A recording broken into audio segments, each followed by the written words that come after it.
Hey guys, সব ঠিক আছে তো? এখন আমি আছি দেওরালি। দেওরালি হচ্ছে কার্শিয়াং যাওয়ার পথে একটা পাহাড়ের পয়েন্ট। তো তোমরা জাস্ট ভিউটা দেখো। এই পাহাড়টা ওই উঁচুতে চলে গেছে আর রাস্তাটা এখানে নেমে গেছে।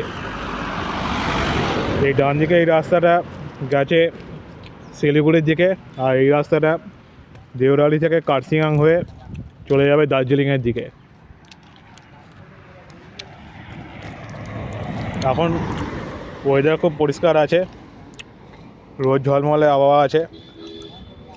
তো এরকম দুদিনে ছুটি পেলেই আমিও বেরিয়ে পড়ি। এর সঙ্গে থাকে আমার একটা ট্রাভেল ব্যাগ আর হাতে কিছু ক্যাশ টাকা। ব্যাস, ভ্রমণ করার জন্য আর কিছু দরকার পড়ে না। ভ্রমণ করার জন্য ইচ্ছেটাই দরকার হয়। অনেকে বলতে শুনি পাহাড়ে যাব, অনেক দিনের স্বপ্ন, ইচ্ছে পূরণ হয় না। অনেকে দেখবেন টাকা আছে তবুও ভ্রমণ করতে পারে না। আমার যেটা মনে হয়, ইচ্ছেটা সবথেকে বড় দরকার। আপনি ইচ্ছে করলে সব কিছু পারবেন। পয়সা তো আজ আছে কাল নেই, পয়সা আসবে যাবে, কিন্তু আপনার মনের এই যে সুপ্ত ইচ্ছেগুলো আপনি যদি পূরণ না করেন, তাহলে যখন বৃদ্ধ বয়স হয়ে যাবেন, সিনিয়র সিটিজেন হয়ে যাবেন, তখন কিন্তু আফসোস করতে হবে যে জীবনে আমি কি করলাম। তাই তো, তাই শরীরে বল থাকতে ভ্রমণ করুন, অভাব থাকতে ভ্রমণ করুন। কারণ অনেকে টাকা চিন্তা করে ভ্রমণ করে না। টাকা আজ আছে কাল নেই, টাকাটি চলে আসবে। বেরিয়ে তো পড়ুন।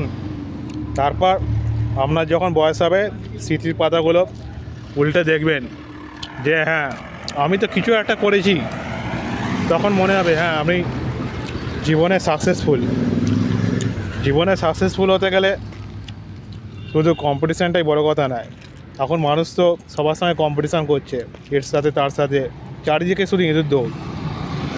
আমি এই ইঁদুর দৌড় কম্পিটিশান থেকে বেরিয়ে চলে এসেছি শুধু এই রকম শান্ত স্নিগ্ধ পরিবেশে নিজের জন্য একটু সময় দিতে। তাই নিজের জন্য সময়টাকে দিন। নিজেকে ভালোবাসাটা খুব দরকার। ভালো থাকতে গেলে নিজেকে ভালোবাসতে হবে।